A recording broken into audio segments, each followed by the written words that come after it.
The War of the Worlds by H.G. Wells. Book 1.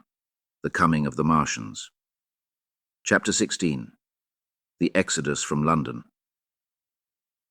So you understand the roaring wave of fear that swept through the greatest city in the world just as Monday was dawning, the stream of flight rising swiftly to a torrent, lashing in a foaming tumult round the railway stations, banked up into a horrible struggle about the shipping in the Thames, and hurrying by every available channel northward and eastward.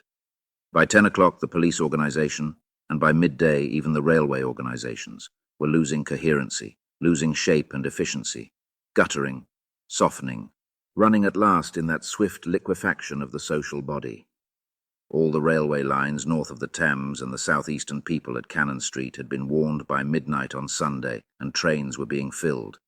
People were fighting savagely for standing room in the carriages even at 2 o'clock. By 3, people were being trampled and crushed even in Bishopsgate Street, a couple of 100 yards or more from Liverpool Street Station.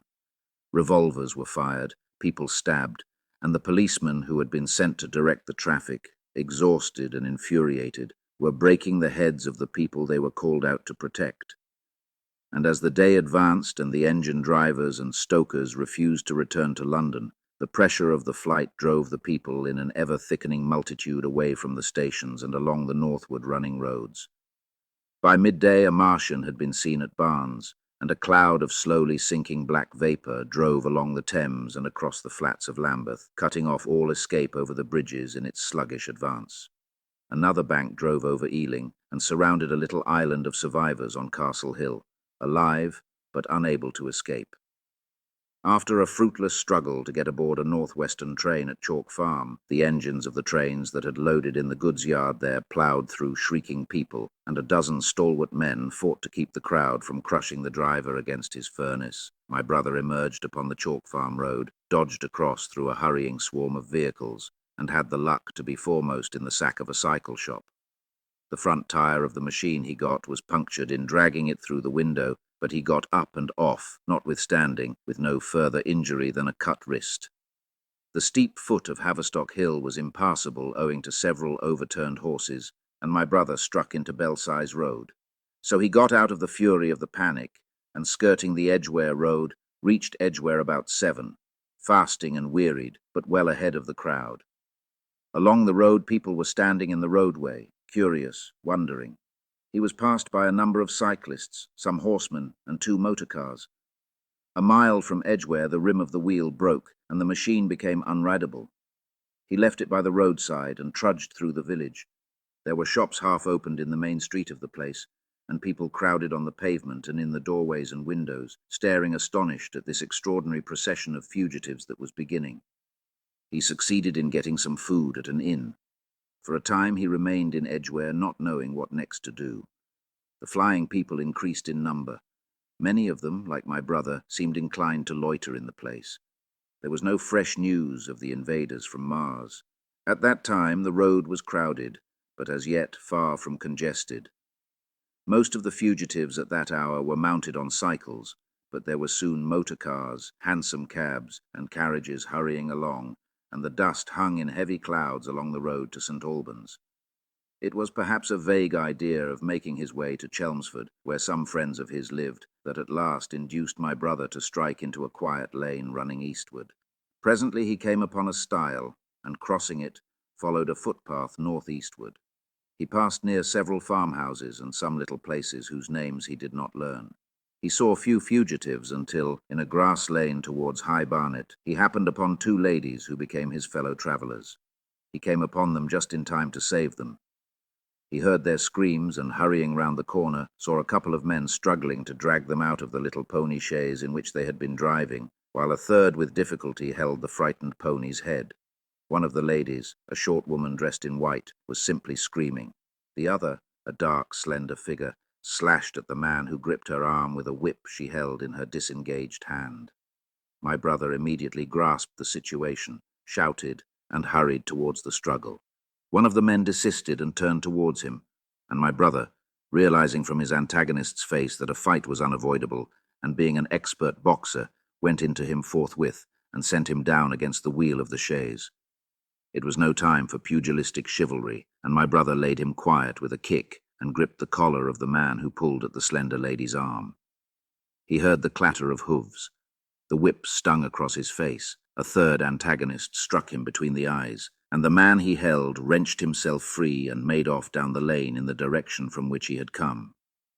Partly stunned, he found himself facing the man who had held the horse's head, and became aware of the chaise receding from him down the lane, swaying from side to side, and with the women in it looking back. The man before him, a burly rough, tried to close, and he stopped him with a blow in the face. Then, realizing that he was deserted, he dodged round and made off down the lane after the chaise, with the sturdy man close behind him and the fugitive, who had turned now, following remotely. Suddenly he stumbled and fell. His immediate pursuer went headlong, and he rose to his feet to find himself with a couple of antagonists again. He would have had little chance against them had not the slender lady very pluckily pulled up and returned to his help. It seems she had had a revolver all this time, but it had been under the seat when she and her companion were attacked. She fired at 6 yards distance, narrowly missing my brother. The less courageous of the robbers made off, and his companion followed him, cursing his cowardice.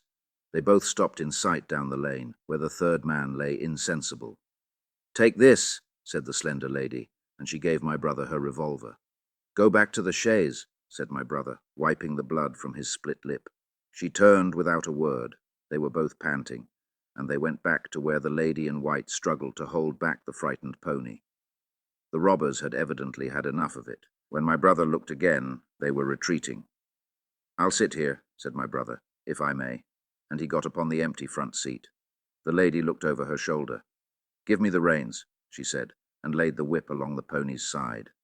In another moment, a bend in the road hid the 3 men from my brother's eyes. So, quite unexpectedly, my brother found himself panting, with a cut mouth, a bruised jaw, and blood-stained knuckles, driving along an unknown lane with these 2 women. He learned they were the wife and the younger sister of a surgeon living at Stanmore, who had come in the small hours from a dangerous case at Pinner and heard at some railway station on his way of the Martian advance. He had hurried home, roused the women, their servant had left them 2 days before, packed some provisions, put his revolver under the seat, luckily for my brother, and told them to drive on to Edgware, with the idea of getting a train there. He stopped behind to tell the neighbours. He would overtake them, he said, at about 4:30 in the morning. And now it was nearly 9, and they had seen nothing of him. They could not stop in Edgware because of the growing traffic through the place, and so they had come into this side lane. That was the story they told my brother in fragments when presently they stopped again, nearer to New Barnet. He promised to stay with them, at least until they could determine what to do, or until the missing man arrived, and professed to be an expert shot with the revolver, a weapon strange to him, in order to give them confidence. They made a sort of encampment by the wayside, and the pony became happy in the hedge. He told them of his own escape out of London, and all that he knew of these Martians and their ways. The sun crept higher in the sky, and after a time their talk died out and gave place to an uneasy state of anticipation. Several wayfarers came along the lane, and of these my brother gathered such news as he could. Every broken answer he had deepened his impression of the great disaster that had come on humanity, deepened his persuasion of the immediate necessity for prosecuting this flight. He urged the matter upon them. "We have money," said the slender woman, and hesitated. Her eyes met my brother's, and her hesitation ended.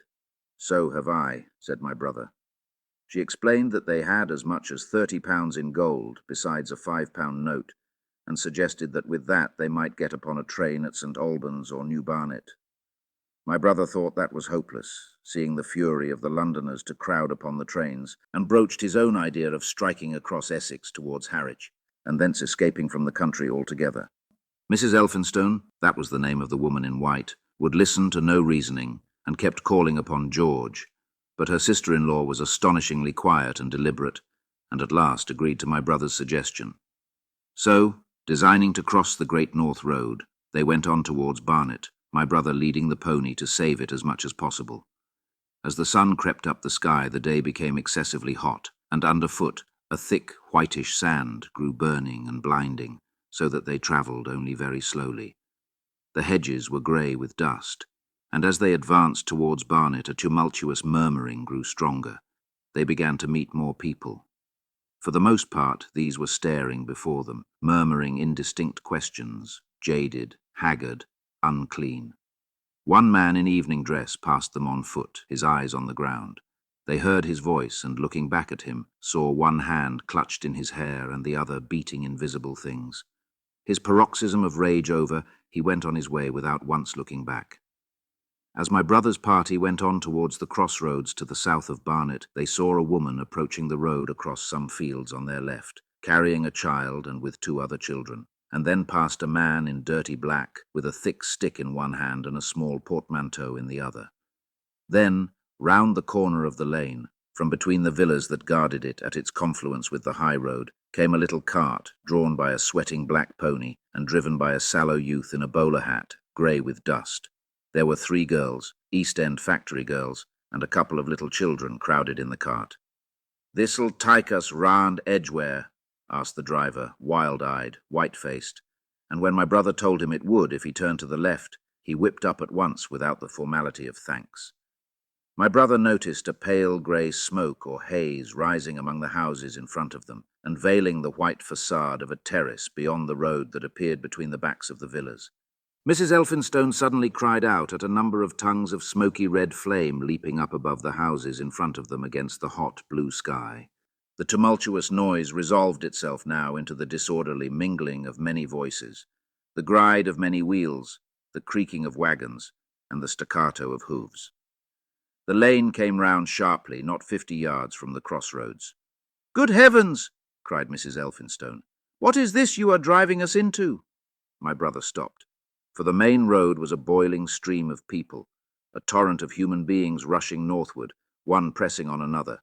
A great bank of dust, white and luminous in the blaze of the sun, made everything within 20 feet of the ground grey and indistinct, and was perpetually renewed by the hurrying feet of a dense crowd of horses and of men and women on foot, and by the wheels of vehicles of every description. "Way!" my brother heard voices crying. "Make way!" It was like riding into the smoke of a fire to approach the meeting point of the lane and road. The crowd roared like a fire, and the dust was hot and pungent. And indeed, a little way up the road, a villa was burning and sending rolling masses of black smoke across the road to add to the confusion. 2 men came past them, then a dirty woman carrying a heavy bundle and weeping. A lost retriever dog, with hanging tongue, circled dubiously round them, scared and wretched, and fled at my brother's threat.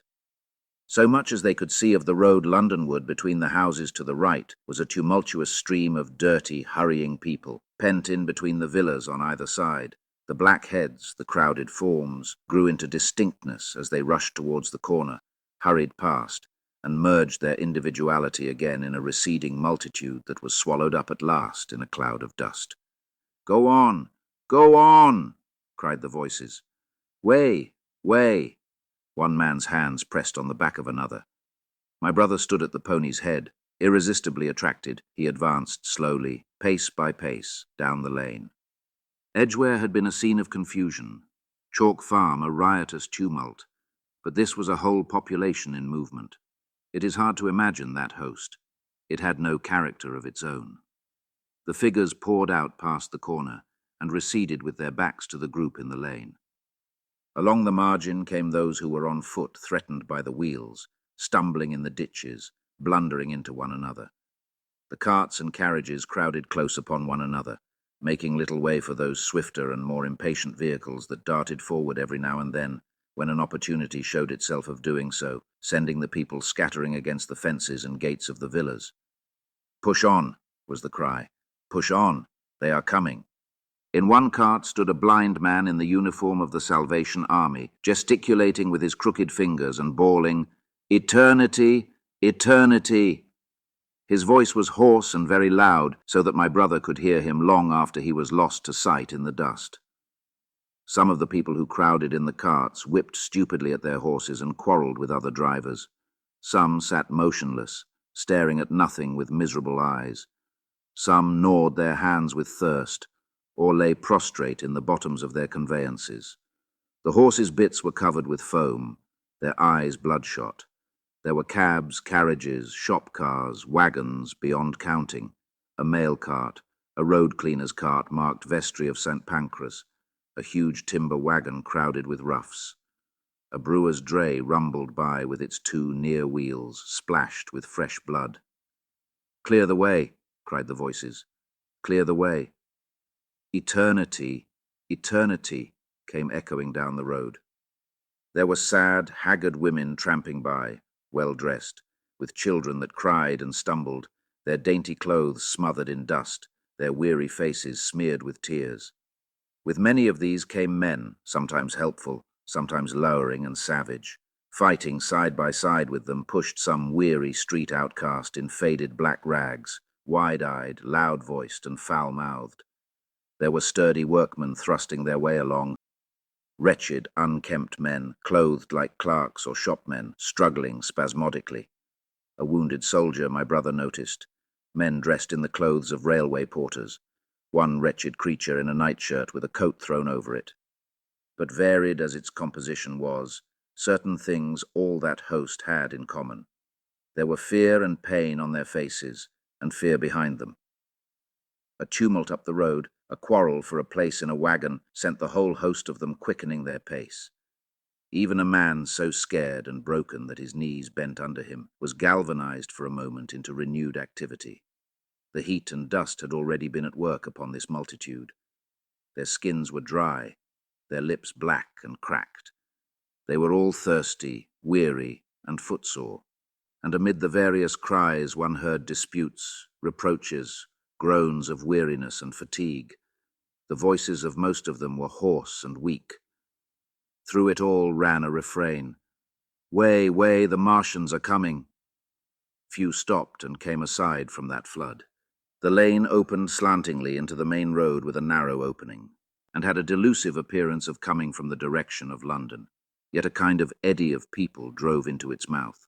Weaklings elbowed out of the stream, who for the most part rested but a moment before plunging into it again. A little way down the lane, with two friends bending over him, lay a man with a bare leg, wrapped about with bloody rags. He was a lucky man to have friends.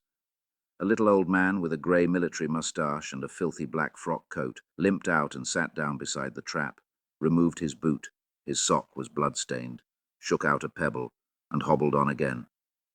And then a little girl of 8 or 9, all alone, threw herself under the hedge close by my brother, weeping. "I can't go on. I can't go on." My brother woke from his torpor of astonishment and lifted her up, speaking gently to her, and carried her to Miss Elphinstone. So soon as my brother touched her, she became quite still, as if frightened. "Ellen!" shrieked a woman in the crowd with tears in her voice. "Ellen!" And the child suddenly darted away from my brother, crying, "Mother!" "They are coming," said a man on horseback, riding past along the lane. "Out of the way there!" bawled a coachman, towering high, and my brother saw a closed carriage turning into the lane. The people crushed back on one another to avoid the horse. My brother pushed the pony and chaise back into the hedge, and the man drove by and stopped at the turn of the way. It was a carriage, with a pole for a pair of horses, but only one was in the traces. My brother saw dimly through the dust that 2 men lifted out something on a white stretcher and put it gently on the grass beneath the privet hedge. One of the men came running to my brother. "Where is there any water?" he said. "He is dying fast and very thirsty. It is Lord Garrick." "Lord Garrick," said my brother, "the Chief Justice." "The water," he said. "There may be a tap," said my brother, "in some of the houses. We have no water. I dare not leave my people." The man pushed against the crowd towards the gate of the corner house. "Go on," said the people, thrusting at him. "They are coming. Go on." Then my brother's attention was distracted by a bearded, eagle-faced man lugging a small handbag, which split even as my brother's eyes rested on it, and disgorged a mass of sovereigns that seemed to break up into separate coins as it struck the ground. They rolled hither and thither among the struggling feet of men and horses. The man stopped and looked stupidly at the heap, and the shaft of a cab struck his shoulder and sent him reeling. He gave a shriek and dodged back, and a cartwheel shaved him narrowly. "Way!" cried the men all about him. "Make way!" So soon as the cab had passed, he flung himself, with both hands open, upon the heap of coins and began thrusting handfuls in his pocket. A horse rose close upon him, and in another moment, half rising, he had been borne down under the horse's hooves. "Stop!" screamed my brother, and pushing a woman out of his way, tried to clutch the bit of the horse. Before he could get to it, he heard a scream under the wheels and saw through the dust the rim passing over the poor wretch's back. The driver of the cart slashed his whip at my brother, who ran round behind the cart. The multitudinous shouting confused his ears. The man was writhing in the dust among his scattered money, unable to rise, for the wheel had broken his back, and his lower limbs lay limp and dead. My brother stood up and yelled at the next driver, and a man on a black horse came to his assistance. "Get him out of the road," said he, and clutching the man's collar with his free hand, my brother lugged him sideways. But he still clutched after his money and regarded my brother fiercely, hammering at his arm with a handful of gold. "Go on! Go on!" shouted angry voices behind. "Way! Way!" There was a smash as the pole of a carriage crashed into the cart that the man on horseback stopped. My brother looked up, and the man with the gold twisted his head round and bit the wrist that held his collar. There was a concussion, and the black horse came staggering sideways, and the cart horse pushed beside it. A hoof missed my brother's foot by a hair's breadth. He released his grip on the fallen man and jumped back. He saw anger change to terror on the face of the poor wretch on the ground, and in a moment he was hidden, and my brother was borne backward and carried past the entrance of the lane and had to fight hard in the torrent to recover it. He saw Miss Elphinstone covering her eyes, and a little child, with all a child's want of sympathetic imagination, staring with dilated eyes at a dusty something that lay black and still, ground and crushed under the rolling wheels. "Let us go back," he shouted, and began turning the pony round. "We cannot cross this. Hell," he said. And they went back 100 yards the way they had come, until the fighting crowd was hidden. As they passed the bend in the lane, my brother saw the face of the dying man in the ditch under the privet, deadly white and drawn, and shining with perspiration. The two women sat silent, crouching in their seat and shivering. Then beyond the bend, my brother stopped again. Miss Elphinstone was white and pale, and her sister-in-law sat weeping, too wretched even to call upon George. My brother was horrified and perplexed. So soon as they had retreated, he realized how urgent and unavoidable it was to attempt this crossing. He turned to Miss Elphinstone, suddenly resolute. "We must go that way," he said, and led the pony round again. For the second time that day, this girl proved her quality. To force their way into the torrent of people, my brother plunged into the traffic and held back a cab horse, while she drove the pony across its head.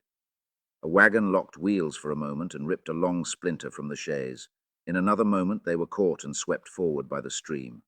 My brother, with the cabman's whip marks red across his face and hands, scrambled into the chaise and took the reins from her. "Point the revolver at the man behind," he said, giving it to her, "if he presses us too hard. No, point it at his horse." Then he began to look out for a chance of edging to the right across the road. But once in the stream, he seemed to lose volition, to become a part of that dusty rout. They swept through Chipping Barnet with the torrent. They were nearly a mile beyond the centre of the town before they had fought across to the opposite side of the way. It was din and confusion indescribable, but in and beyond the town the road forks repeatedly, and this, to some extent, relieved the stress. They struck eastward through Hadley, and there on either side of the road, and at another place farther on, they came upon a great multitude of people drinking at the stream, some fighting to come at the water. And farther on, from a lull near East Barnet, they saw two trains running slowly one after the other without signal or order. Trains swarming with people, with men even among the coals behind the engines, going northward along the Great Northern Railway. My brother supposes they must have filled outside London, for at that time the furious terror of the people had rendered the central termini impossible.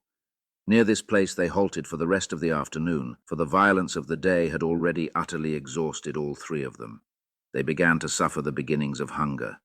The night was cold, and none of them dared to sleep.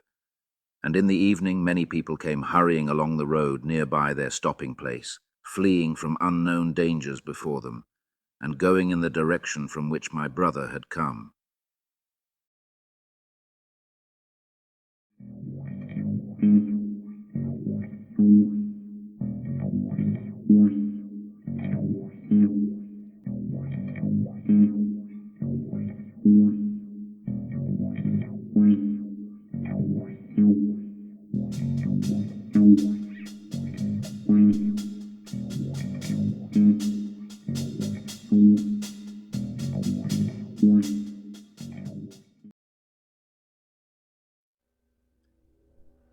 Masters, mistresses, the Doctor requires materials in order to maintain the TARDIS and ensure continued functionality. He similarly requires carbon-based comestibles to sustain his own biological functions and existence. Master would never say this, but he requires aid beyond that supplied by this unit in order to acquire these. To aid the Doctor in his various tasks and creations, this can be most effectively achieved via Patreon or Substack subscriptions, or through donations directly to PayPal. Or if you desire physical goods in return for your contributions, written accounts of my travels with the Doctor are also available on Amazon. Links are in the description below. Thank you, masters, mistresses.